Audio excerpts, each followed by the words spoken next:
ವಿಶ್ವದ ಅತಿದೊಡ್ಡ ತೈಲ ಘಟಕದ ಮೇಲೆ ಇರಾನ್ ದಾಳಿ ಮುಂದಾಗಿದೆ. ಅರಾಮ್ಕೋ ತೈಲ ಘಟಕದ ಮೇಲೆ ಇರಾನ್ ದಾಳಿ ಹೊತ್ತಿ ಉರಿತಾ ಇದೆ. ಸೌದಿ ಅರೇಬಿಯಾದ ತೈಲ ಘಟಕ ನೋಡಿ, ಇದರಿಂದ ಮುಂದಿನೇನು ಕಾದಿದೆಯೋ ಎನ್ನುವಂತಹ ಪರಿಸ್ಥಿತಿ ಎದುರಾಗ್ತಾ ಇದೆ. ಅರಾಮ್ಕೋ ಜಗತ್ತಿನ ನಂಬರ್ 1 ತೈಲ ಉತ್ಪಾದನಾ ಘಟಕ. ಜಾಗತಿಕ ತೈಲ ಪೂರೈಕೆ ಮೇಲೆ ಬಹಳಷ್ಟು ಪರಿಣಾಮ ಸಾಧ್ಯತೆ ಇದೆ. ಇದರಿಂದ ಜನಸಾಮಾನ್ಯರಿಗೆ ಮತ್ತೆ ಅತಿ ಹೆಚ್ಚು ಹೊಡೆತ ಬಿದ್ದಂಗಾಗುತ್ತೆ. ಇದು ಜಾಗತಿಕ ಮಟ್ಟದಲ್ಲಿ ಆರ್ಥಿಕ ಮಟ್ಟದಲ್ಲೂ ಕೂಡ ಅಫೆಕ್ಟ್ ಆಗುತ್ತೆ. ವಿಶ್ವದ ಅತಿ ದೊಡ್ಡ ತೈಲ ನಂಬರ್ 1 ಘಟಕದ ಮೇಲೆ ಇದೀಗ ಇರಾನ್ ಪ್ರತಿದಾಳಿಯನ್ನ ಮಾಡಿರುವಂಥದ್ದು. ಅರಾಮ್ಕೋ ತೈಲ ಘಟಕದ ಮೇಲೆ ಇರಾನ್ ದಾಳಿ ನಡೆಸಿದೆ.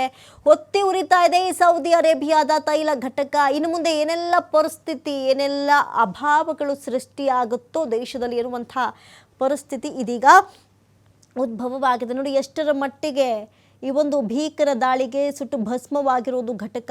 ದಟ್ಟ ಹೊಗೆಯ ಜೊತೆಗೆ ಮುಗಿಲೆತ್ತರಕ್ಕೆ ಹೊಗೆ ಆವರಿಸ್ಬಿಟ್ಟಿದೆ. ನಂಬರ್ 1 ಅಂತ ಕರೆಸಿಕೊಳ್ಳುವಂಥ ಅರಾಮ್ಕೋ ಜಗತ್ತಿನ ನಂಬರ್ 1 ತೈಲ ಉತ್ಪಾದನಾ ಘಟಕವನ್ನೇ ಇರಾನ್ ನಾಶ ಮಾಡಿದ್ರೆ ಇನ್ನು ಮುಂದಿನ ಸ್ಥಿತಿಗತಿಗಳು ಹೇಗಿರುತ್ತೆ? ಜಾಗತಿಕ ತೈಲ ಪೂರೈಕೆ ಮೇಲೆ ಬಹಳಷ್ಟು ದುಷ್ಪರಿಣಾಮ ಬೀರುವಂಥ ಸಾಧ್ಯತೆ ಇದೆ.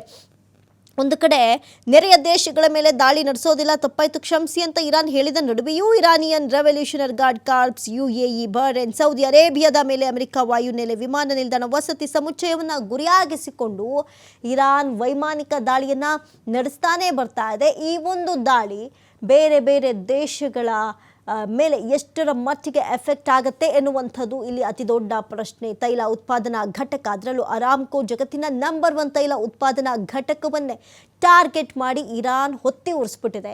ಇದು ಜಾಗತಿಕ ತೈಲ ಪೂರೈಕೆ ಮೇಲೆ ಬಹಳಷ್ಟು ಪರಿಣಾಮವನ್ನು ಬೀರುವಂಥ ಸಾಧ್ಯತೆಗಳು ದಟ್ಟವಾಗಿದೆ.